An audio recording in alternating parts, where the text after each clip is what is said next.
You're listening to the Pace Radio Network here at paceradio.net. The views expressed by the individuals during this broadcast are their own opinions, and they may not be the same as those of their group or other organizations they may be involved with. All medical advice during our broadcast is not a medical opinion and should be checked with your medical physician.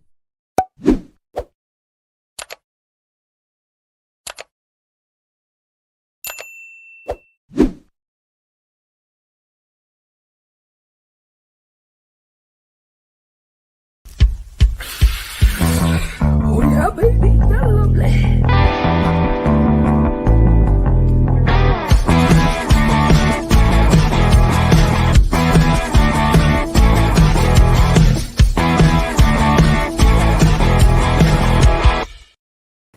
Good morning, it's August the 19th, and welcome to Psychedelics and Cannabis Educational News, your Psychedelics and Cannabis news source. Good day, Rev Cindy. How you doing? Good morning, Al. I'm doing well. How are you? Better. I'm better than what I was last week. I was under the weather last week, and things are getting better. That's good. Yeah. It brings me back to the desk, the news desk, so I can bring the news to everybody. And today we got 8 stories, 4 psychedelic stories, 4 cannabis stories. And we're going to learn one of those stories. We're going to learn about how to keep our cats and our dogs away from cannabis. That's pretty cool. That's pretty cool. Because we know how the kitties like the catnip. They love cannabis, don't they? Holy. Yes. Plus, we're going to find out a bunch of other things throughout the broadcast. But before we get into that, anything new and exciting you want to mention? Just the same old stuff. I'm studying, and I will be leaving you in a few weeks to head to Mexico. Yes. And then you come back and do your exam?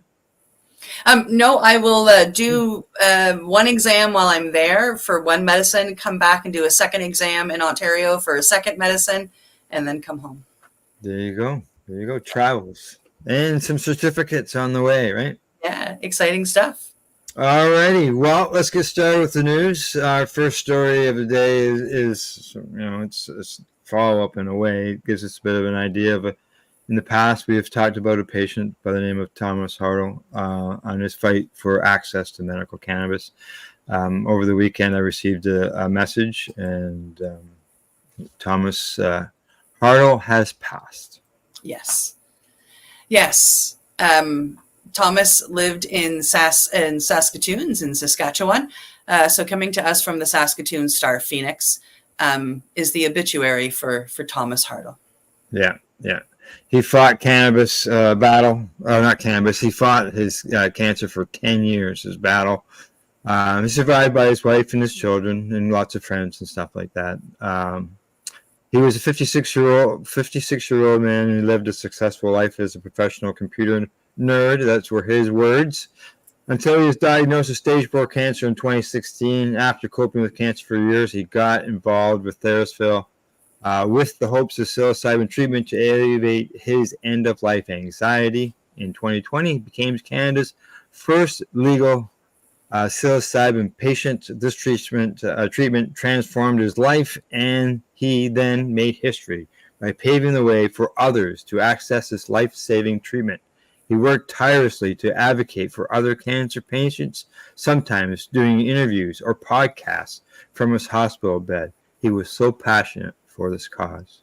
And we appreciate his passion. Yes. In lieu of flowers, there is a GoFundMe set up by Therasville themselves for the Thomas Hartle Memorial Fund. Please honor his memory by donating to this worthy cause. Every penny counts, and allow his advocacy for psilocybin-assisted therapy to continue to those in need. And if you're in Saskatoon, his service will be held on September 6th in the afternoon, 2 p.m. So if you're there and would like to pay respects to Thomas, that is the date and time of his funeral. It will be held at the Saskatoon Funeral Home, which I'm pretty sure is easy to look up. Yeah, and just so you know, they are doing a service virtually. It's going to be live streamed as well. Yep. Yeah, so you can join over the internet if you wish. Yes, correct. Thomas, as I mentioned, he's an advocate for access to psilocybin for patients. And for people who may not know or may only know a little bit, the fact that this fellow waited over 500 days for the government to approve his access to psilocybin and then turn him down. So wrong. Yeah. So yeah, I have life-threatening cancer. I have 3 months to live. Can you please help me? We'll get back to you eventually. Yeah, exactly. So Thomas is gone. He's no longer with us, but he will be with us a lifetime in the battle, because he'll always be used as an example, an example of what to fight for this access. Yeah. All right, on to our next story, and let me get that lined up. There we go. Buttons.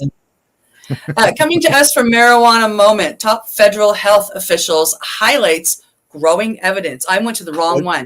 Okay, let's start again. The next story coming to us from StratCan. I got this one right. U.S. governor blames legalization efforts in Florida on Canada. Yeah, he blames it on Canada. What? Canada's catching strays in a fight between Florida governor and a Florida-based cannabis company. Florida governor and failed U.S. presidential candidate Ron DeSantis recently lashed out at U.S. cannabis MSO Trulieve, calling them a Canadian company. The governor is pushing back against a proposed amendment in Florida, Amendment 3, that if passed would allow the possession of up to 3 ounces of cannabis for non-medical purposes, with no more than 5 grams in concentrated form for those who are 21 years old and up. How ridiculous is this, that we would let our Constitution basically be rent-seeking for some Canadian marijuana company, DeSantis said during a speech at the Republican National Convention this past July. He says, I mean, give me a break. Yeah, get us a break, that's right. He said legalizing cannabis would mess up the state, damaging quality of life, claiming Colorado's efforts have failed and complaining that Denver smells of marijuana. Yeah. He says, and he claims that that's just the reality.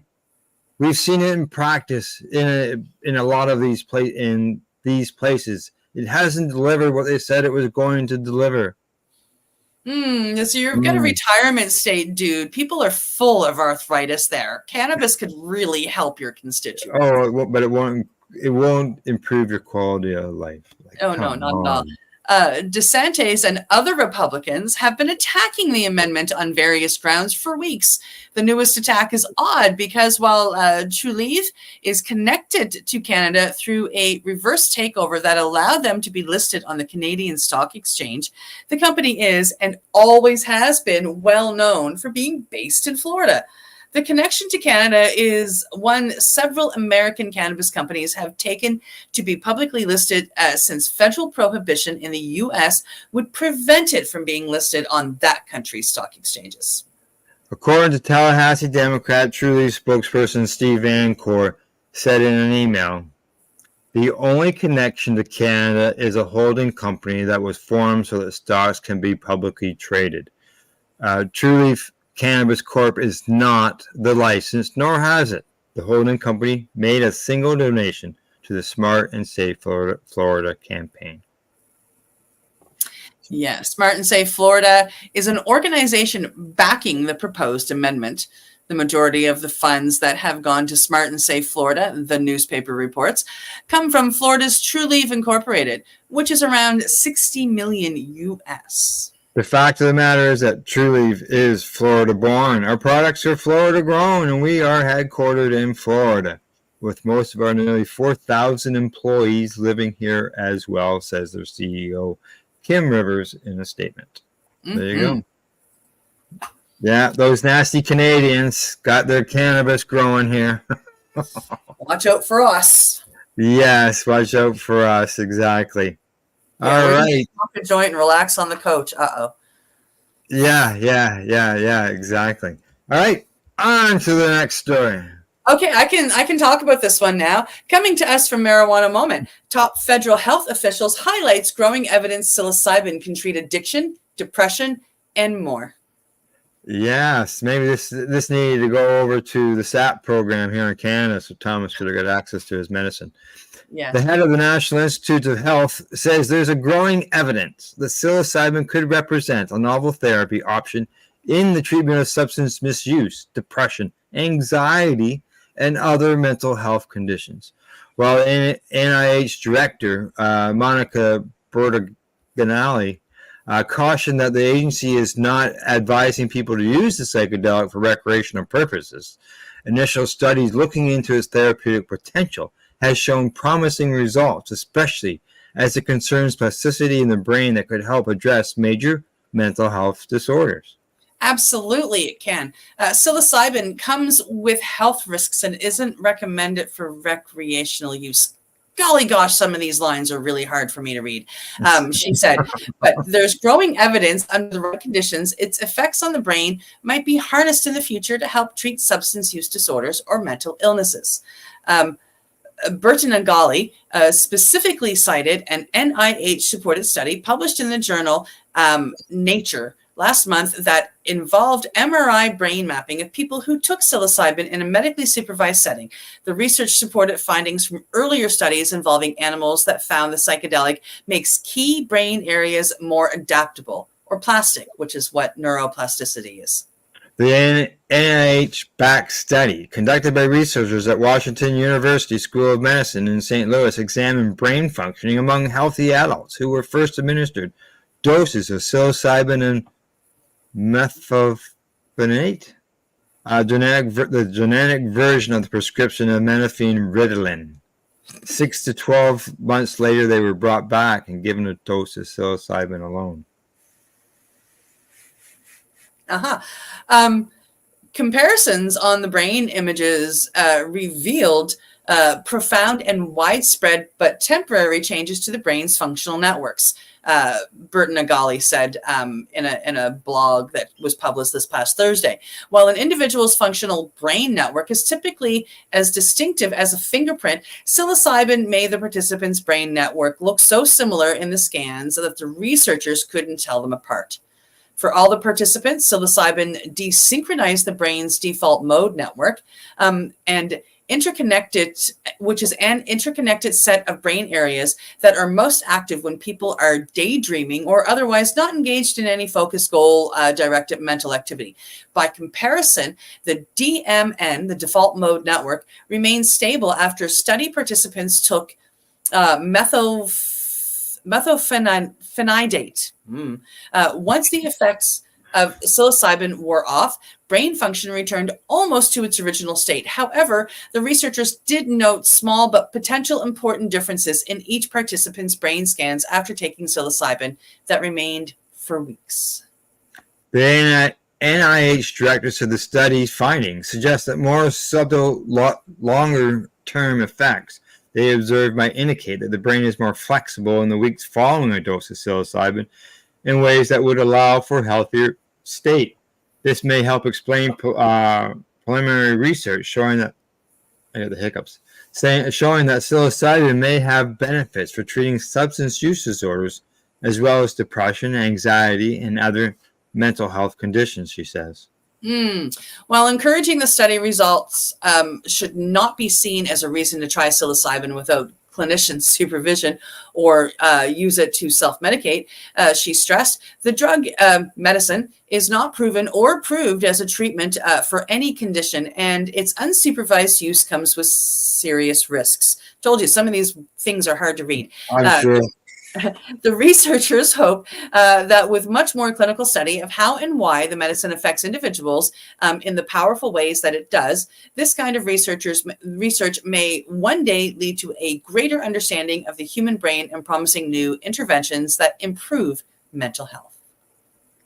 Like the top NIH official, National Institute on Drug Abuse, NIDA director Nora Folkow, said last year that there is emerging evidence that psychedelics can carry significant potential as therapeutic treatments for certain mental health conditions, and it's a topic of great interest for researchers. The new blog post from the NIH director, meanwhile, also comes as the Food and Drug Administration faces criticism for declining to approve the MDMA-assisted therapy for the treatment of conditions such as PTSD after an agency advisory committee recommended against approval earlier this year.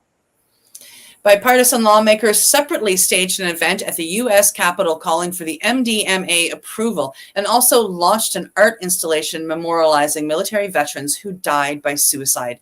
A U.S. Department of Veterans Affairs official also said this month that the agency has produced stunning and robust results from the first ever clinical trial into MDMA therapy. She is also applauding Senator Kristen Sinema, who recently visited a VA research facility for her knowledge of the psychedelic literature and all of the relevant issues. Meanwhile, FDA recently withdrew a request for White House permission to conduct a study about the risk of using kratom and psychedelics amid a rapid resurgence of public interest in the substances. Advocates are celebrating the news about criticizing the initial request as another example of FDA bias against harm reduction options.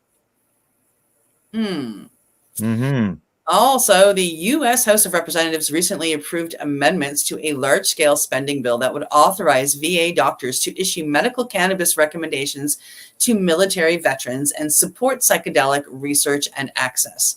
The Senate Appropriations Committee also recently passed report language for appropriations legislation conveying concerns about restrictions on cannabis and psychedelics research imposed by current prohibition. There you go. As you said, for you, some of that is hard to read. That goes back to, you can say right back to us as cannabis advocates. A lot of the news and stuff that we were reading was always negative against cannabis, and we're going, hey, well, it's not all what you're reading about, right? Yeah.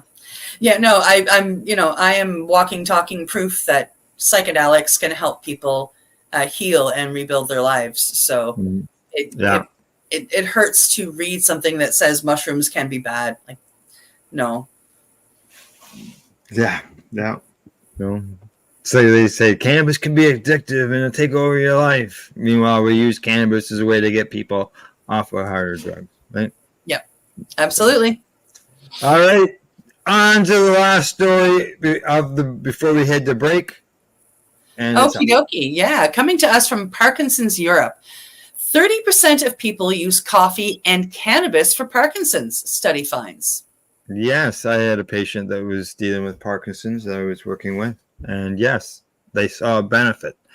A study recently published in the Journal of Parkinson's has discovered that more than 1/3 of people with Parkinson's using natural health products help treat their condition's symptoms. The results of this study also revealed, however, that a worrying percentage of these people are not revealing that the healthcare professionals that they're using products like coffee, turmeric, and cannabis for Parkinson's.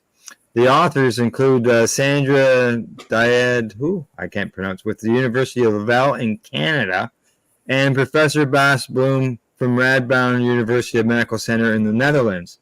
They surveyed 367 people with Parkinson's from across the Netherlands, all whom are part of the PRIME NL, which is the Proactive and Integrated Management and Empowerment of Parkinson's Disease database.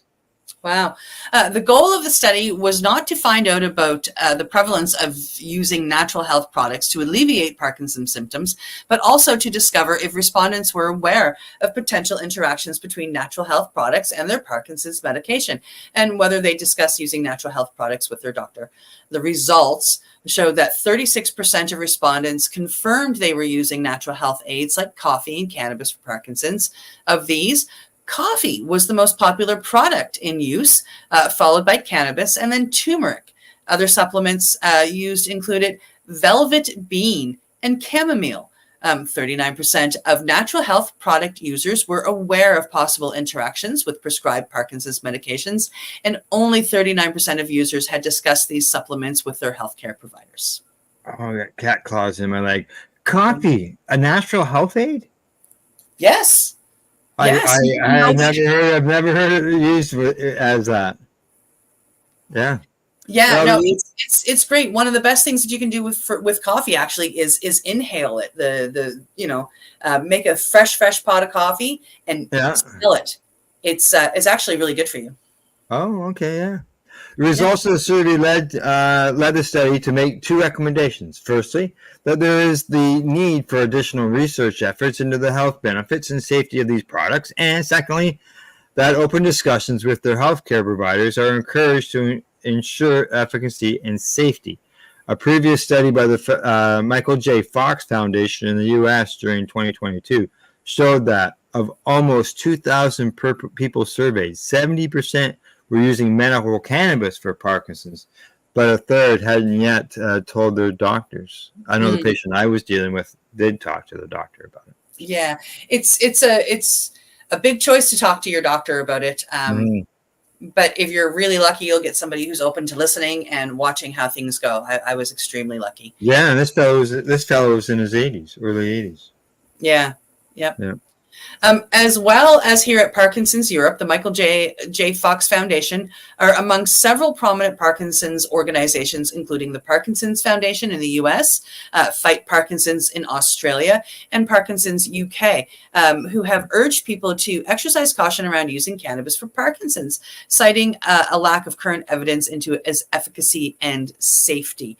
Our research manager, Amelia Hersey, explains, with homeopathic and natural products treatments, it's rare to be able to purchase products over the counter that have a high enough concentration level of the active compound to have a therapeutic effect. For instance, using cannabinoids or CBD, an active ingredient in cannabis that is derived from the hemp plant specifically, as a relaxant can work. However, knowing what the concentration is within the item you consume and how much you would need to have the therapeutic effect is very hard to evaluate. Well, that's where if you got labels and testing and stuff like that to tell you what's in there, but yeah. Yep.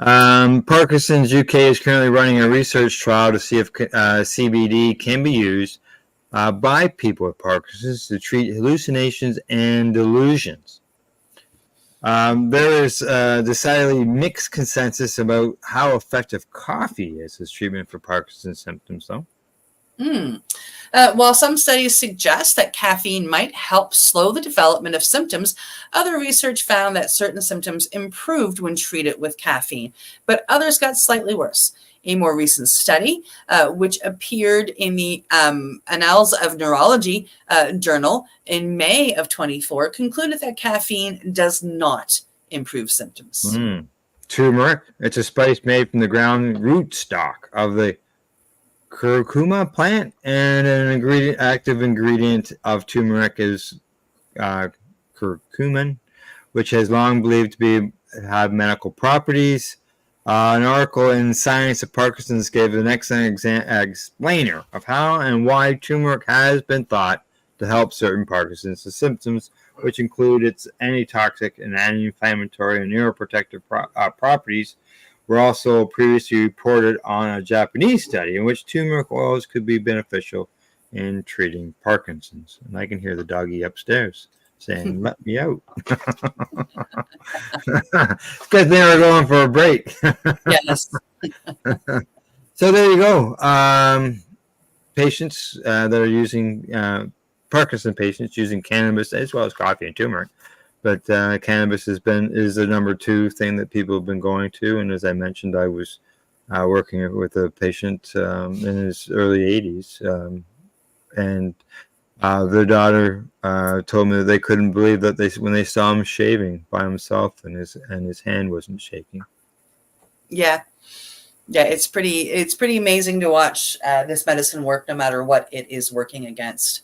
I still love, one of my favorite things is somebody who's fighting cancer and you trying to fight it naturally, and they get that report that it is in remission or gone, and that's just one of the most beautiful reports. And it's just like any other medicine. It doesn't work for everybody. No. Right. And it doesn't work against everything. But correct. Even for that stuff that it doesn't work against, it can help with quality of life. It's yes. Exactly. All right, break time. Time to medicate. CD and I will be right back after our session You're watching Psychedelics and Cannabis Educational News here at paceradio.net. You're listening to the Pace Radio Network here at paceradio.net. Campbellford Lifestyle Shop, open Monday to Friday from 10 till 7 p.m. or by chance. Check out our flags, our t-shirts, plus our hats, and look of that supply of rolling papers, plus much more. We've got bongs and your favorite herbal vaporizers. Look at all the incense we have, as well as for those who collect knives, check out these knives in our collection. And while you're here, stop in to see Shay at the piercing room, where you can get poked by Shay. Daily deals, check them out. Campbellford Lifestyle Shop, 17 Bridge Street West, Campbellford, Ontario.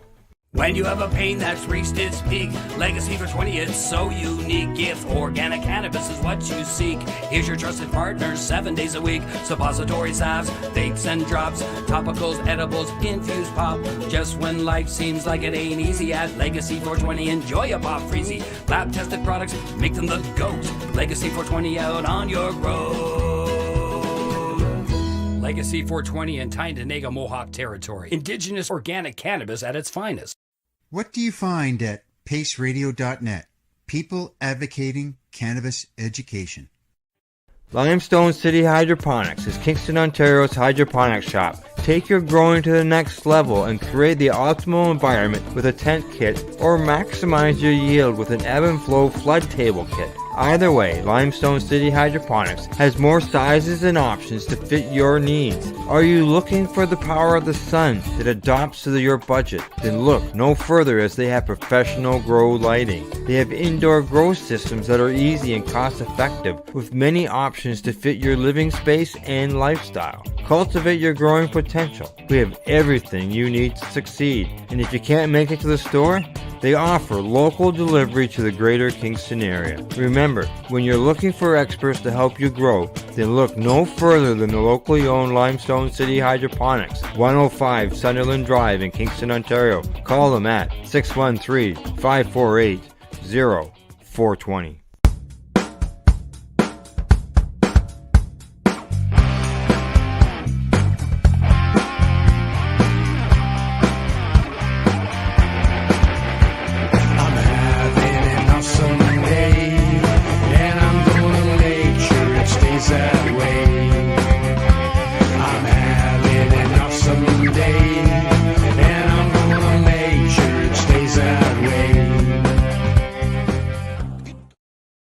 You're listening to the Pace Radio Network here at paceradio.net.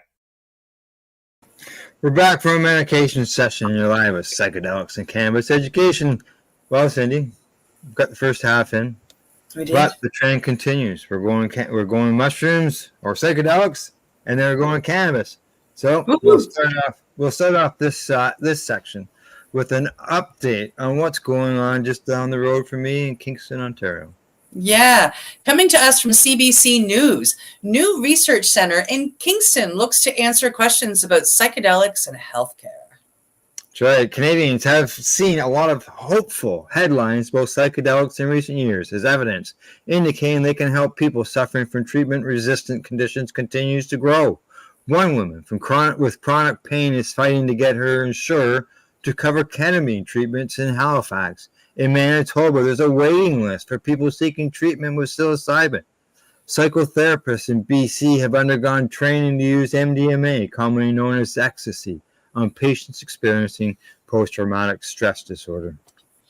And a new Canadian Psychedelics Research Center opened in Kingston, Ontario last week. Psychedelics show a lot of promise in healthcare and have been used by Indigenous communities around the world for centuries, said the center's director, who is a psychiatrist and researcher, and that's Dr. Claudio Soares. In the place that I grew up, for instance, in Brazil, ayahuasca is used in the Amazon rainforest in religious ceremonies, she says. But because it's a new field, scientists are still working to answer some basic questions about the use of psychedelics. who should take them, and under what conditions. The Centers of Psychedelics Health and Research, a joint project of Kingston's Providence Care and Queen's University, is expected to build an existing research at Queen's. Among other things, researchers want to learn whether psychedelics can serve as a treatment on their own. Two schools of thought are being tested. Dr. Soares says the first focuses on using psychotherapy along with psychedelics. The second tries to determine whether the experience of tripping and the use of therapy techniques are necessary in order for a patient to reap the benefits of psychedelics. So it sounds like they're going to do a study of just the psychedelics, and then they're going to do a study with the therapy involved with the psychedelics to see which way it works. Which is yeah. It's also it's almost like you have a surgical approach to an injury, and you have a psychotherapy approach for an injury. I would say there's no right or wrong, according to Soares. Yeah, but one Kingston healthcare professional said they worry about how well the research center will take care of its patients. CBC agreed to give them confidentiality due to their concerns about professional repercussions. Providence Care runs a ketamine clinic at the hospital of the same name in Kingston. The healthcare professional said the high-pressure environment of a medical clinic is not a good one for patients experiencing the malleable state brought on by ketamine. The clinic is treating ketamine as a chemical, he said. People come out of the clinic, we're confused. They're not sure how to make sense of it. They don't know how to navigate the experience. And that's where integration afterwards comes in. Dr. Argel Aguilar-Valles, a neuroscientist at Carleton University, said that how a person reacts to their environment does affect the results of treatment with psychedelics.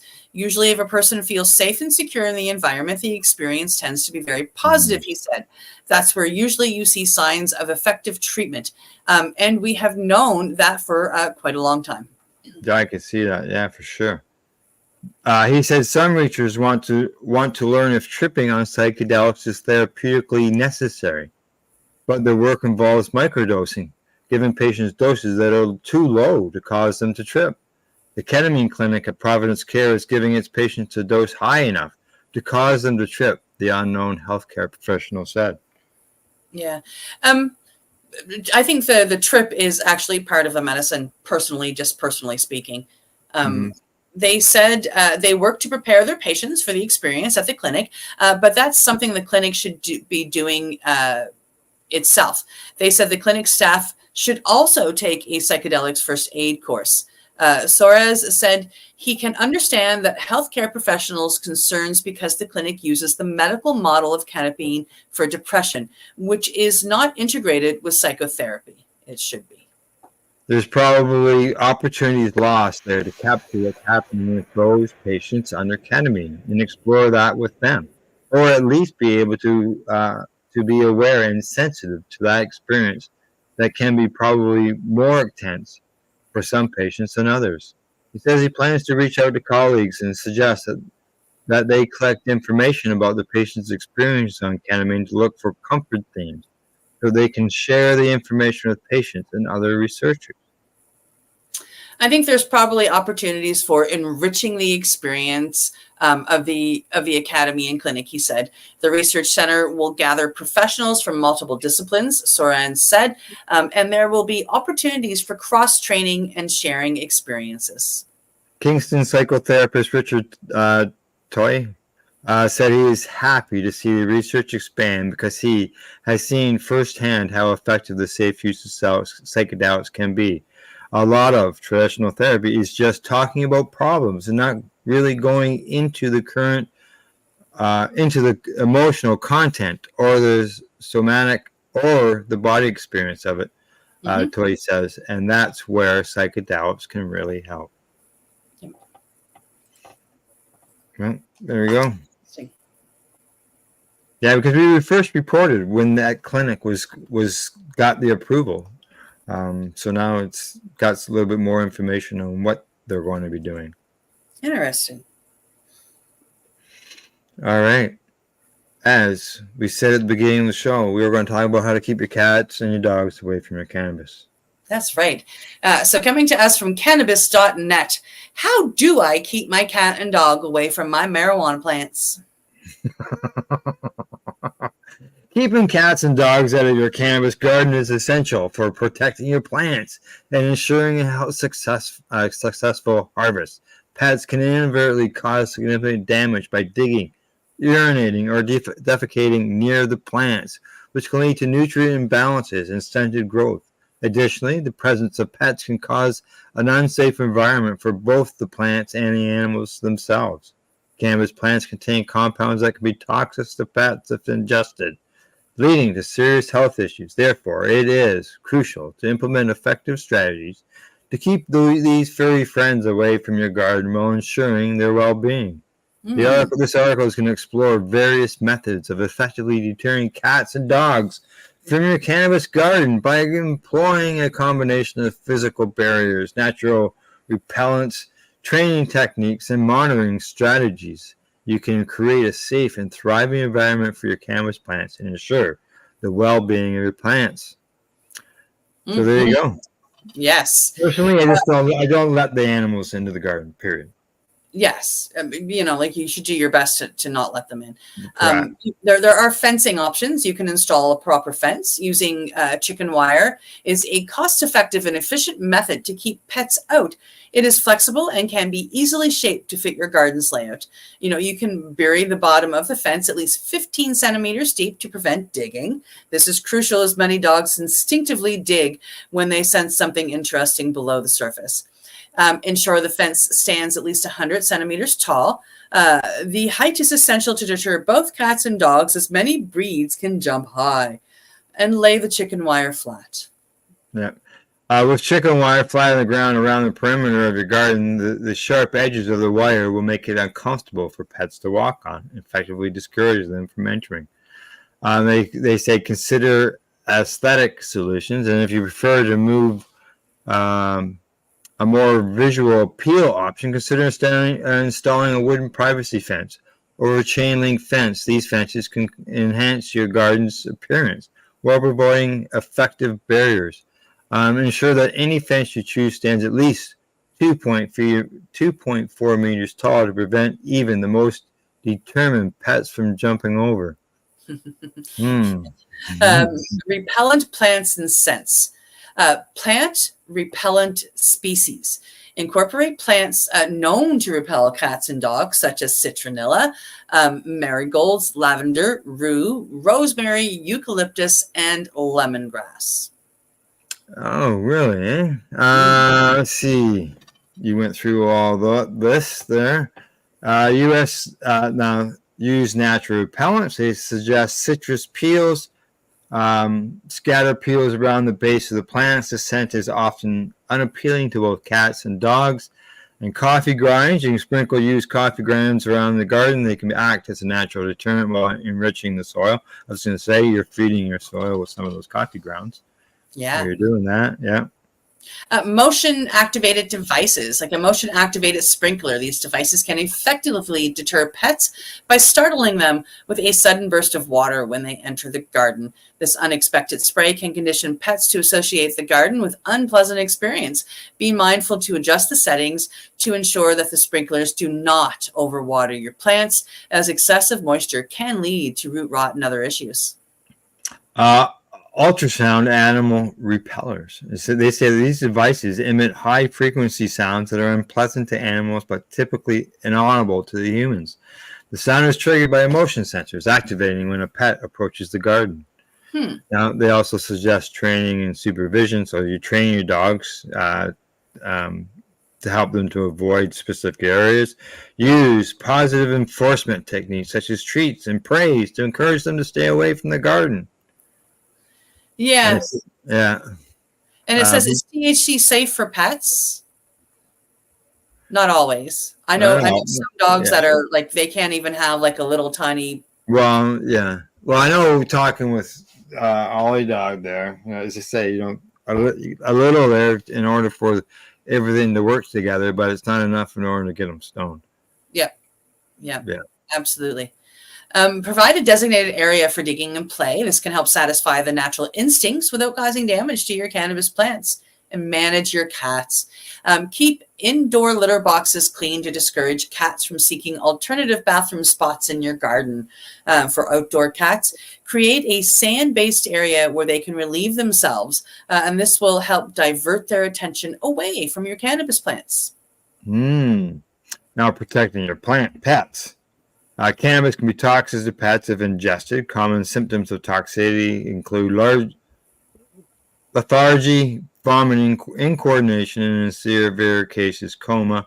Be aware of the signs of cannabis intoxicity and seek veterinary assistance immediately if you subject your pet is ingested to any part of the plant. And as we're seeing, dogs do get stoned on roaches, right?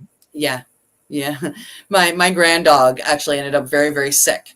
He's one of those dogs that can't have any of it. It affects him very badly. The easiest way to make sure they don't get into it is keep products out of reach. Pretty simple.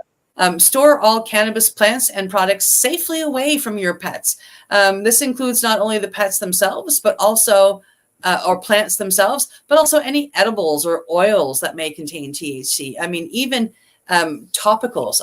An old friend's dog used to get into the topical, and this dog could eat his cannabis no problem. So he would eat like the little jar of topical that had like a gram in it, and then like lay there for 12 hours on his back with his belly up in the air, loving life. It was crazy. Yeah, so in the end, they say keeping dogs and cats out of your cannabis garden requires a multifaceted approach that combines physical barriers, natural repellents, and proper training. Install fencing and utilizing chicken wire can create effective barriers to deter pets from accessing your garden while incorporating plants with strong scents that can make the areas less appealing to them. Additionally, providing designated play areas of your pets and positive reinforcement techniques to train them to avoid the garden are crucial steps in maintaining a harmonious coexistence between your plants and furry friends. And don't forget to keep an eye on things as well. And yes. Not covered in that story is the indoor garden. And the best advice I would give there is keep the door closed. Pretty easy. Yeah. And then they don't get into it, right? Yeah. I always worried about them just bringing in pests. Yeah, that would be my worry too. Like something came in on the animal. Yeah, that was my concern. I wasn't too worried about, depends on the size of your pots. But if you're growing indoors, it's pretty hard for a cat to get up onto a pot and take a dump in it. But I'm sure it happens, right? Yeah. So, all right, on to the next story. Coming to us from Mugglehead Magazine, Mums on Mushrooms, group advocates for microdosing, ditching SSRIs. Yes, a 48-year-old woman and her friend used to tour around the United States performing as a comedic duo before the coronavirus threw a wrench in their plans. They had they had to cancel dozens of shows and the business fell apart. The pandemic brought a series of other issues with it too, but they managed to find something that would help them keep them in good spirits. Magic mushrooms. Tracy T, who's a former comedian and founder of the online platform Mums on Mushrooms, has received some recent attention in the media for her offbeat psychedelic support group. Notably, the CNBC published a story about her last weekend. T tried psilocybin for the first time during a camping trip the year COVID reared its ugly head and was blown away by it. It was just the most confirming, life-affirming night, she said about her experience back in 2020. Prior to that, she had been taking SSRI antidepressants to cope with parenting difficulties, the lingering impact of a car accident, anxiety, menopause, and other issues. She knew she wanted to wean herself off of that medication and subsequently did so with the help of psychedelic fungi. Mums need healthier coping mechanisms, T feels. She says that during her time as a comedian, performing the mother-orientated pump and dump shows with her accomplice, she discovered that a lot of moms were coping with their issues in unhealthy ways. This realization was unsettling. Seeing that they were using booze, pills, and other devilish things to cope with their broken marriages, trauma, and other problems helped inspire her to create the mushroom platform too. T wants to help other mums to benefit from psilocybin. The Moms on Mushrooms aims to destigmatize psychedelics, particularly for mothers.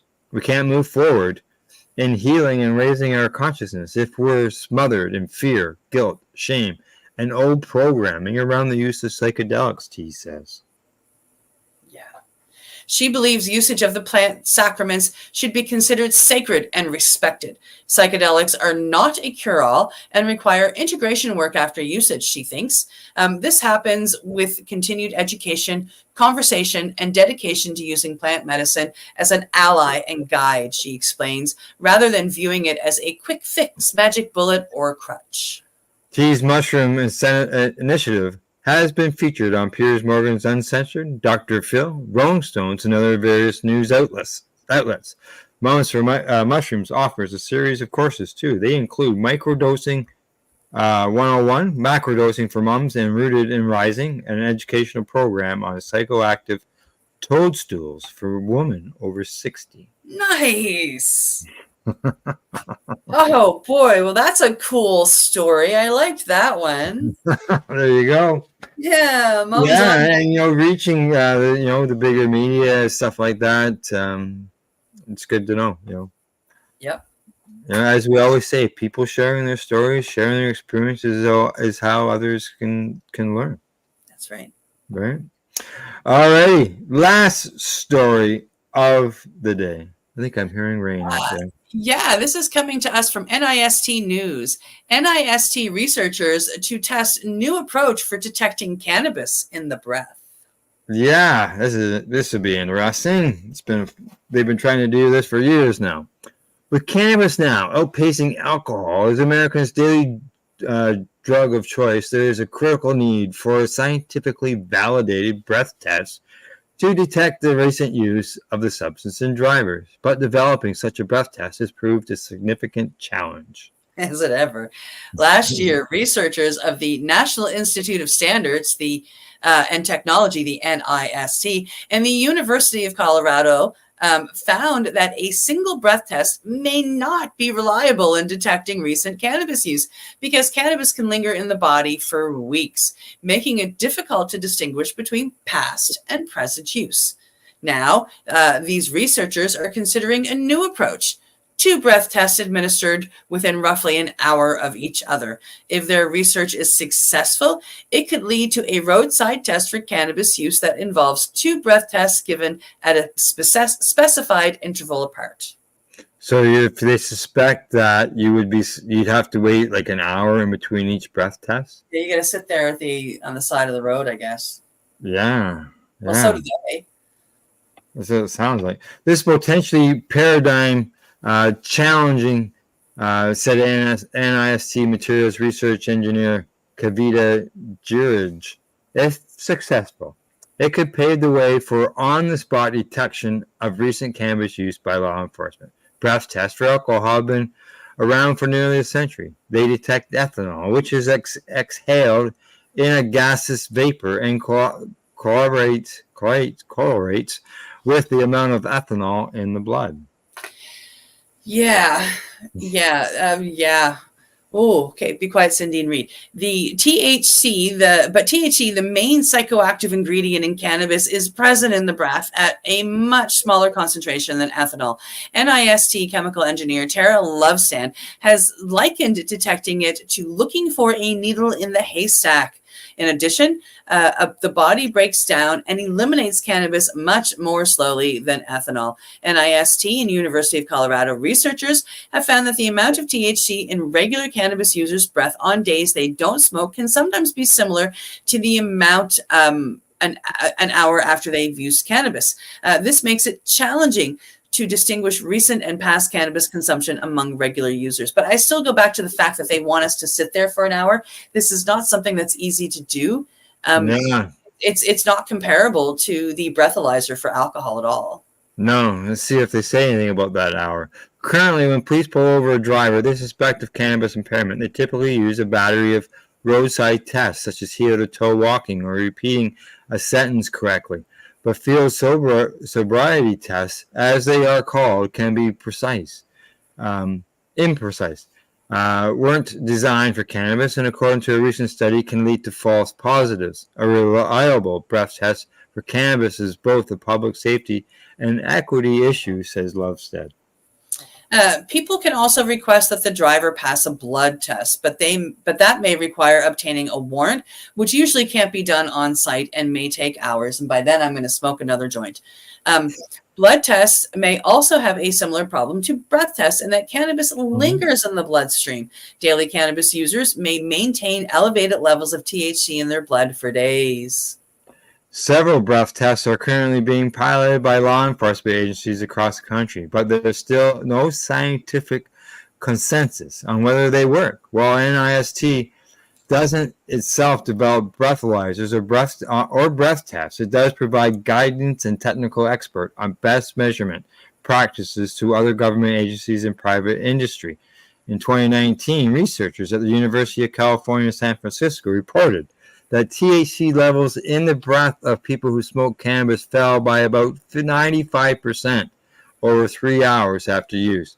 According to the NIST Kavita Jurge, this suggests that sharply falling THC levels in breath may be unique to recent cannabis use. Individuals who have used cannabis days earlier yet still have traces of THC in their breath may not experience either the same amount or the same rate of decline.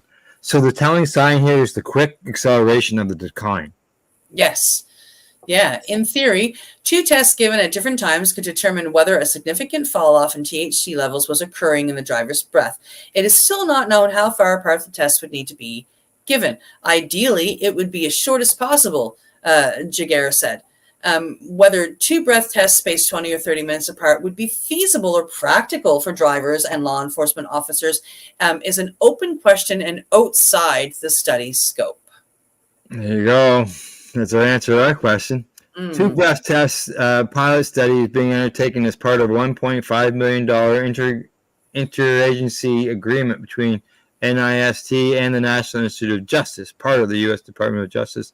NIST is carrying out the study in collaboration with the University of Colorado, Boulder. Yeah, so here's how the study will work. Approximately 45 individuals between 25 and 50 years old are being recruited from the Denver and Boulder, Colorado areas.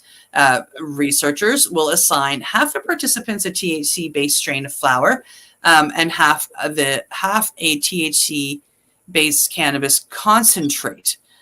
They will purchase the medicine independently and use it in their homes to ensure compliance with federal laws.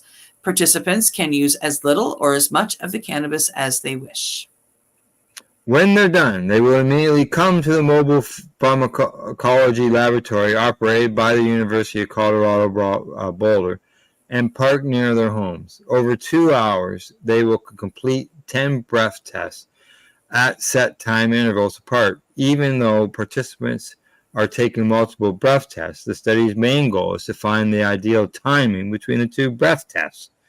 The breath samples will be analyzed for THC chemical compounds produced when the body breaks down the THC and selected natural compounds found in cannabis plants. They will also provide blood samples and a complete questionnaire on cannabis use.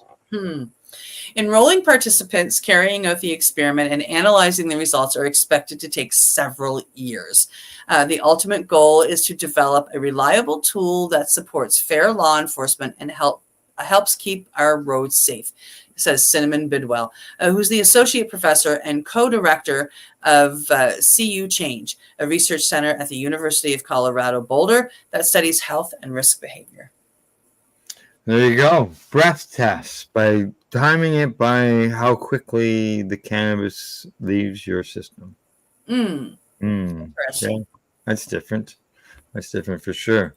Never seen anything like that. All right, Rev Cindy, anything you want to mention? Bring up anything before we say goodbye? No, I think I'm good. Think you're good? Okay. All right. All right. Just thought I'd check. Other than that, we will see everybody, or I will see everybody on Thursday. But from the Legacy420.com news desk, that's our Pace News report for today. Thanks to our buds at the Campbellford Lifestyle Shop, Legacy420.com, Limestone City Hydroponics, At-Eze.ca. In closing, we'd like to say thank you for watching, and don't forget to educate, medicate, and do not incarcerate. You're listening to the Pace Radio Network here at paceradio.net. The opinions of the individuals during this broadcast are their own, and may not be the opinions of their group or other organizations they may be involved with.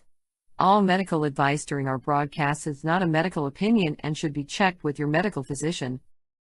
When you have a pain that's reached its peak, Legacy for 20, it's so unique. If organic cannabis is what you seek, here's your trusted partner 7 days a week. Suppository salves, vapes and drops, topicals, edibles, infused pop. Just when life seems like it ain't easy, at Legacy 420, enjoy a pop freezy. Lab tested products, make them the GOAT. Legacy 420 out on your road. Legacy 420 in Tyndonega Mohawk territory. Indigenous organic cannabis at its finest. Enjoy the buzz of legalization with Campbellford Lifestyle Shop. From lights to plant nutrients, books, consumption accessories, and more, we've got all your basics to grow or consume cannabis. Visit our info center or take a look at our piercing services and body jewelry, now available in-store through Campbellford Lifestyle Shop, 17 Bridge Street West, Campbellford. Limestone City Hydroponics is Kingston, Ontario's hydroponics shop. Take your growing to the next level and create the optimal environment with a tent kit, or maximize your yield with an ebb and flow flood table kit. Either way, Limestone City Hydroponics has more sizes and options to fit your needs. Are you looking for the power of the sun that adapts to your budget? Then look no further, as they have professional grow lighting. They have indoor grow systems that are easy and cost effective, with many options to fit your living space and lifestyle. Cultivate your growing potential. We have everything you need to succeed. And if you can't make it to the store, they offer local delivery to the greater Kingston area. Remember, when you're looking for experts to help you grow, then look no further than the locally owned Limestone City Hydroponics, 105 Sunderland Drive in Kingston, Ontario. Call them at 613-548-0420. We are people advocating cannabis education here at paceradio.net.